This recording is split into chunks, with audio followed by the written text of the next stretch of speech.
Yooyaa akkam jirtu maatiiwwan taaddee kan biyya keessaa fi kan biyya alaa barnoota keenya yeroo darbee keessatti waa'ee qubee afaan Oromoo barannee turre.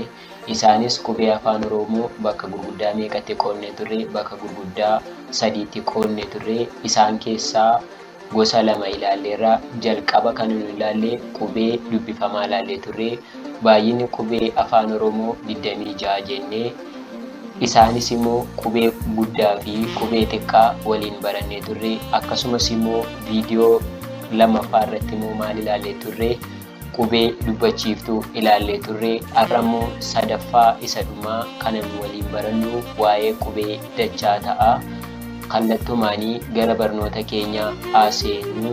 Ayyataan nu dhaggeeffadhaa. Barnoonni keenya har'aa waa'ee qubee dachaa ta'a.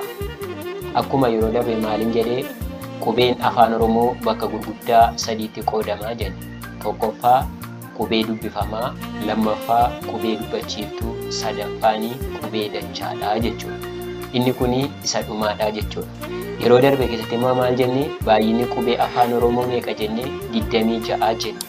Baay'inni qubee afaan Oromoo waliigalammoo 33tu jiru. Duraan 26 waliin ilaallee turre. Isa ilaaluu dandeessu viidiyoo yeroo jalqabaa keessatti. Har'a immoo qubee dachaa baay'inaanii meeqatu jiru?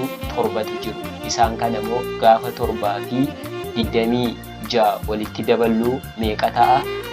33 ta'a jechuudha. Kanaafi baay'inni qubee afaan Oromoo meeqa ta'ure? 33 ta'uu jechuudha. Kanaaf warri 7 kuni dhaqanii qubee 26 sanatti dabalamanii. Kanaaf har'a isa dhumaa qubee dachaa afaan Oromoo kana kan waliin barannu ta'a. Akkuma yeroo darbee sana maal ilaaluu qabna? Akkaataan isin barsiisaa turetti qubee guddaa fi qubee xiqqaa adda qoodee isin hubachiisuu yaaleen ture. Akkuma kana qubeen dubbachiiftuu qubee xiqqaa qubee guddaa qaba. Dubbifamaanis qubee xiqqaa qubee guddaa qaba. Akkasumas immoo qubeen dachaa qubee xiqqaa fi qubee guddaa qabaa jechuudha. Maarree amma kallattumaanii qubee dachaa afaan Oromoo kana keessaa jalqaba irratti maal ilaalla? Qubee guddaa ilaalla. Mee akka yeroo ilaallu kanatti dubbisa isaa waliin haa dubbisnu. Inni jalqaba irratti lakkoofsa tokko irratti argamu kuni maal jedhamee dubbifamaa? Chaa jedha. Chaa, dhaa, dhaa, nyaa, nyaa, phaa, phaa, shaa, shaa, tsaa, tsaa, zhaa, zhaa jedha. Baay'ee gaariidha. Gaafa dafnee dubbisnu amma akkamitti dubbisna? Chaa, dhaa, nyaa, phaa, shaa, tsaa, zhaa. Baay'ee gaarii. Warri kun warra kamidha? Warra qubee guddaadha jechuudha. Gamanaan immoo gaafa dubbisnu gamamoo kan maaliin ilaalla? Qubee xiqqaa ilaalla. Qubee xiqqaa gaafa ilaallu inni kun immoo qubee xiqqaadha. Inni kun egaa maalidha? Qubee guddaa fi qubee xiqqaadha.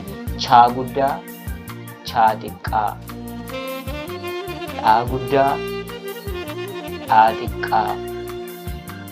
Nyaa guddaa, nyaa xiqqaa.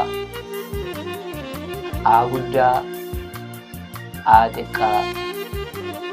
Shaa guddaa, shaa xiqqaa. Tsaa guddaa, tsaa xiqqaa. Zhaa guddaa, zhaa xiqqaa. Kanaaf gaafa dubbisnu dafnee gaafa dubbisnu isa xiqqaa kana isinii dubbisaa. Chaa, dhaa, nyaa, phaa, shaa, tsaa, zhaa. Baay'ee gaariidha. Mee kana naa dubbisaame? Fakkeenyaaf maal jetti kuni? Maal jedhaa? Shaa. Baay'ee gaarii. Mee kana immoo inni kunoo maal jedhama? Phaa. Mee waa tokkoon isinitti agarsiisa. Yeroo baay'ee namoonni dogoggora uumu asirratti qubee maallaa? Qubee phaa fi qubee phaa wal fakkaatanii dubbisu. Lama kuni dubbifamaa yeroo darbe keessatti maal inni kana? paa jennee dubbisna.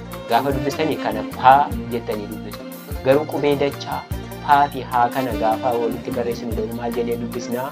Isa kana inni kuni paa, inni kunoo paa. Garaagarummaa isaa argitanii? Paa, paa. Yeroo qofaa isaatti dubbifamaa ta'u paa jettanii dubbistu. Gaafa dachaa ta'u garuu maal jettanii dubbistu? Paa jettanii dubbistu jechuudha. Egaa maarree qubeen dachaa meeqatu jiru ree? 7tu jiru jechuudha.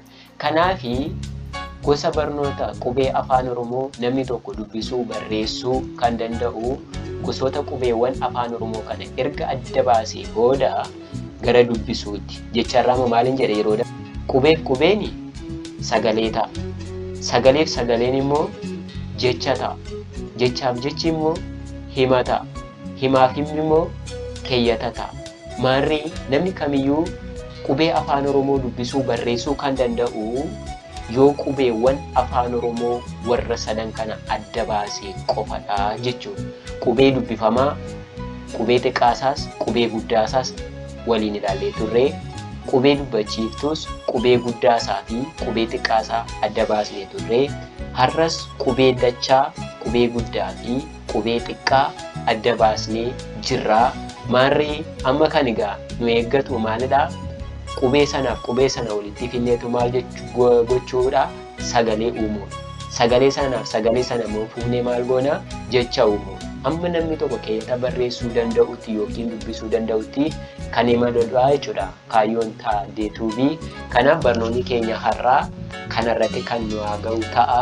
Waa'ee nuun har'a baranne waa'ee maalidha? Waa'ee qubee dachaa. Qubeen dachaa afaan Oromoo meeqatu jiru? 7 baay'inni isaanii jechuudha. Yeroo darbe barnoota keenya darbe keessatti qubeen afaan Oromoo meeqa jennee? 26 jenne. 26. Isaan keessaa 26 kana keessaati meeqa qubeen dubbachiiftuu meeqatu jiru? 5dha. Qubeen dubbifamaa moo meeqa ta'u ree? 26 irraati gaafa 5 hir'istanii 21 ta'uu jechuudha. Dubbifamaan 21. Dubbachiiftuun 5 walitti meeqa ta'u? 26 ta'u. Har'a immoo qubeen dachaa meeqa ta'a? 7 ta'a. 7 eda'uun 26 meeqa ta'a? 33 jechuudha. Kanaaf qubeen afaan Oromoo qubee ergisaa dabalatee walumaa galatti qubee 33 ta'uu jechuudha.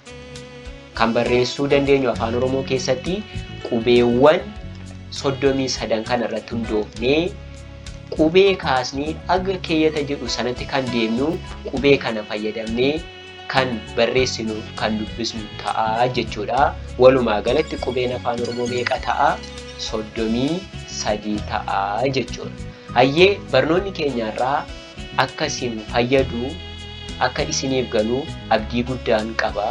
Maarree isinirraa immoo kan eegamu maatiiwwan keenya akka ta'anii fi obboleewwan keessanii sheer gochuudhaanii isaaniin barnoonni nuti barsiisnu kun akka qaqqabee barnoota kana akka nurraa baratanii fi akka hordofaniif hiriyoottan keessaniif sheer gochuudhaanii isaaniin ga'aa.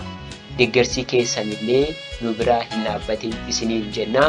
Odeeffannoo dabalataaf yaadaaf gaaffii yoo qabaattan karaa lakkoofsa bilbilaa asii gadi isinii keenya jirruun akkasumas karaa onlaayinii, karaa teelegiraama, karaa iimoo warri barachuu feetan bilbila kanarratti nu quunnamuu dandeessu.